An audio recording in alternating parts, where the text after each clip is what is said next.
See, while our military leaders are studying white rage and talking about wokery,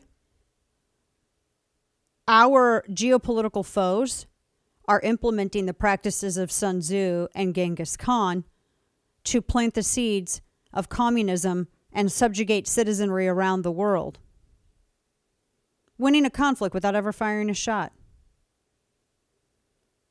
Our military leaders cannot recognize this as a new form of war because it's what it is. And I'm not talking about biowarfare. I'm talking about the asymmetric battle that a geopolitical foe has presented, in which everything from, and I can't pronounce it, it's what the East German Stasi used. And they had this, it's a Zoroast, I can't say it. It's a German word that actually doesn't really have any kind of translation in English. There's like nothing, it's kind of very difficult. Basically, it's just the basic way to say it is it was a psyop tactic that was used by the East German Stasi as a way to deconstruct someone from within, if that makes sense.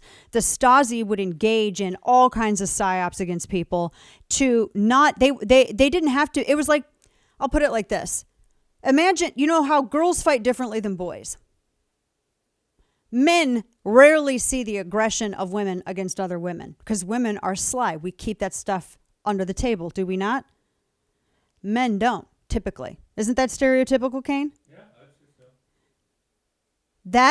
That's the difference between the women's way is kind of how the Stasi did it with East Germany. That's the best way. That's the best way I can say to relate that to you if you're unfamiliar with the concept. And so they would make people, they would rock their self-confidence. They would make them basically crumble in upon themselves and almost have a mental breakdown. And there have been numerous books written about this, all kinds of stuff. Interestingly enough, guess who's the guy who, remember I've told you this, the guy who runs Nord Stream 2, the construction of that. It's a former East Germany Stasi officer who's best friends with Putin. I didn't mean to deep dive this much, but I think you absolutely need to know all of this. Because I don't think our leaders, if they know, then they're not telling us because they were unprepared. And if they don't know, then they're unprepared either way. But you have China that sits on the Human Rights Council, which is insane to me. They're talking about allowing the Taliban to enter the United Nations. It's nuts. I really think that this has already taken such a hold in the United States and elsewhere. But there's manners of pushback. The lockdown and the lockdown strategy was absolutely, it's unarguable, a CCP creation. Every single time a politician entertains lockdown, they're considering implementing a Xi Jinping policy. And that's the way they wanted it. They wanted everyone to think that it was this deadly, that people were foaming at the mouth. I mean, seriously, how many people have you seen elsewhere foaming at the mouth and falling over dead that have had coronavirus in the United States? They had all of these videos before anybody even knew what was happening coming out of China. And the first tip-off should have been that it's Chinese state media that's actually publishing this stuff to make people so terrified that they would accept these lockdowns. China was okay with everyone thinking that they were reckless and allowed this thing to get out. They were willing to take that loss and that step back to take a huge leap forward.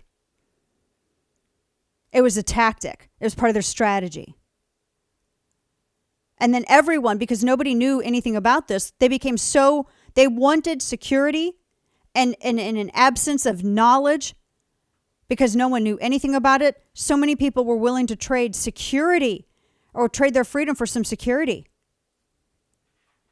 And now you can't shake these. You cannot shake these bastards. Good heavens. Austria is locking down for the unvaccinated.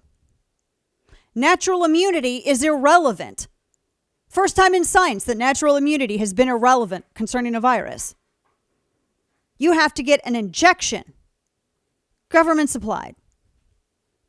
If you question it, you're kicked off social media. YouTube will shut you down. Facebook will suspend you, as will Twitter. Got to control the message.